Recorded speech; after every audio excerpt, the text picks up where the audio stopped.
याद है?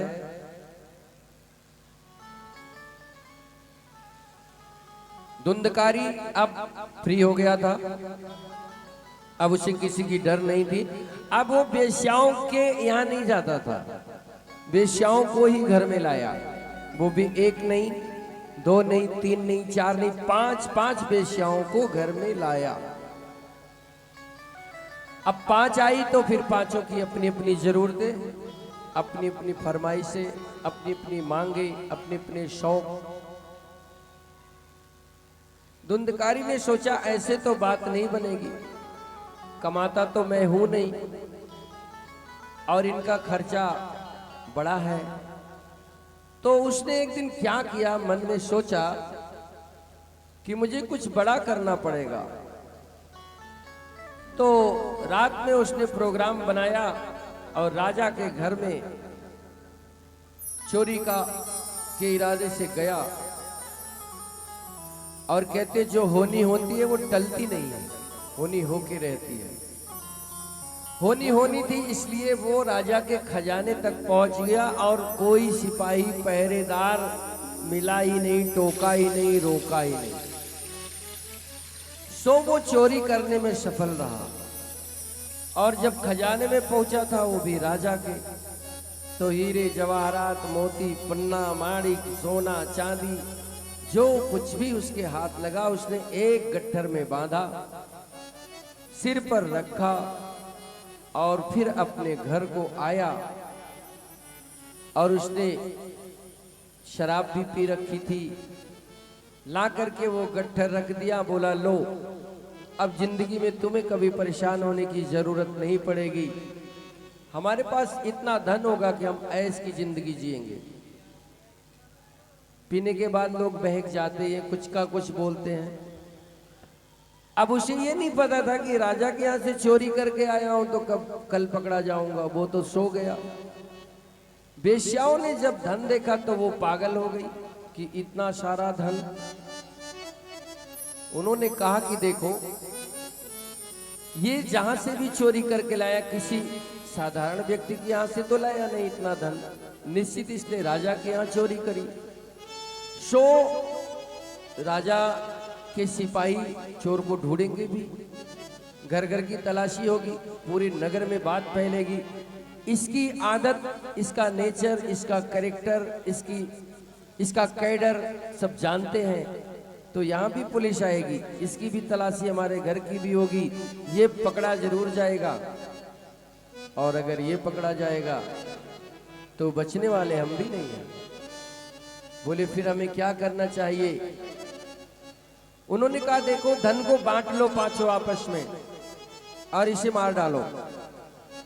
एक ने कहा नहीं मारोगी क्यों, बस धन बांट लो, यहां से भाग चलते। बोली नहीं मारोगी तो ये हमें मार डालेगा, ढूंढेगा जरूर, इसे मार डालो, रास्ता साफ कर दो और हम यहां से विदेश फरार हो जाएंगे। देखो, जब पाप जो है ना सिर चढ़ता है तो वो हो ही जाता है। वेश्याओं ने उसको रस्सी से पूरे बांध दिया चारपाई में, और पांचों ने हाथ में लाठी डंडे लेकर के उसे सोते हुए पीटना शुरू किया। अब वो जब उठने की चेष्टा किया तो बंधा हुआ था, उठता कैसे, हाथ जोड़ रहा है। ये सब क्यों हो रहा है? देखो, क्योंकि उसने कितने जंगली जीवों की हत्या की थी, माँ बाप को सताया था, जीवन में कभी अच्छा कर्म नहीं किया था, इसलिए आज उसके सामने ये सब आ रहा था। इसलिए मनुष्य को अच्छे कर्म करना चाहिए, और अच्छे कर्म में सबसे ज्यादा जरूरी है कि मनुष्य को धर्म कार्य करना चाहिए। धर्म कार्य करोगे तो बुद्धि कभी बिगड़ेगी नहीं, बुद्धि नहीं बिगड़ेगी तो थोड़ा दुख भी होगा तो ठीक रास्ते पर चलोगे, ठीक रास्ते पर चलोगे तो समय सबका लौटता है, एक दिन सबका समय लौटेगा। बुरा दिन है तो अच्छा भी आएगा, ये तय मानिए।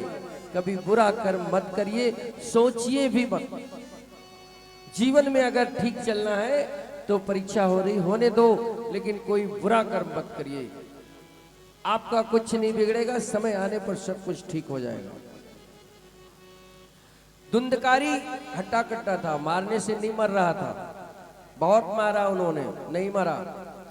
फिर उन्होंने सोचा कि अब इसे जीवित छोड़ना भी ठीक नहीं है, उन्होंने अंगारे की आग ला करके उसके मुंह में ठूस ठूस करके निशंस हत्या करी। उसकी हत्या करने के बाद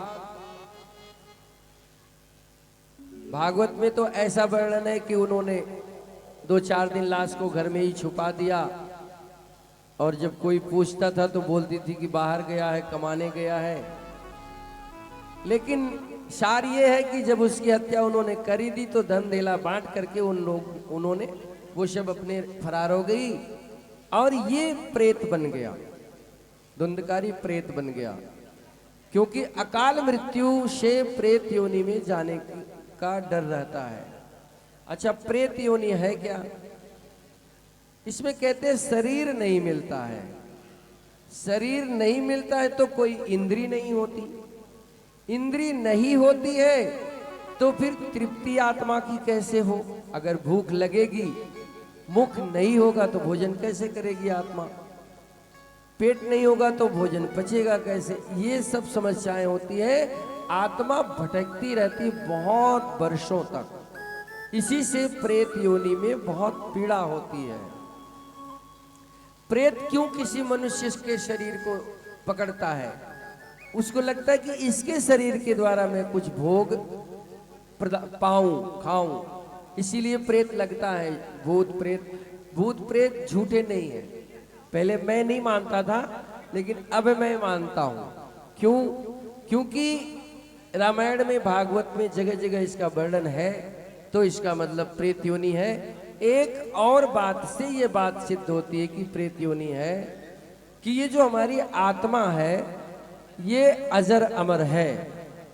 गीता कहती है नयनम छिंदन्ति शस्त्राणि, ये आत्मा शस्त्रों से काटी नहीं जा सकती। नयनम दहती पावका, अग्नि में इसको जलाया भी नहीं जा सकता। वायु इसको सुखा नहीं सकती। और रामायण भी यही बात कहती है।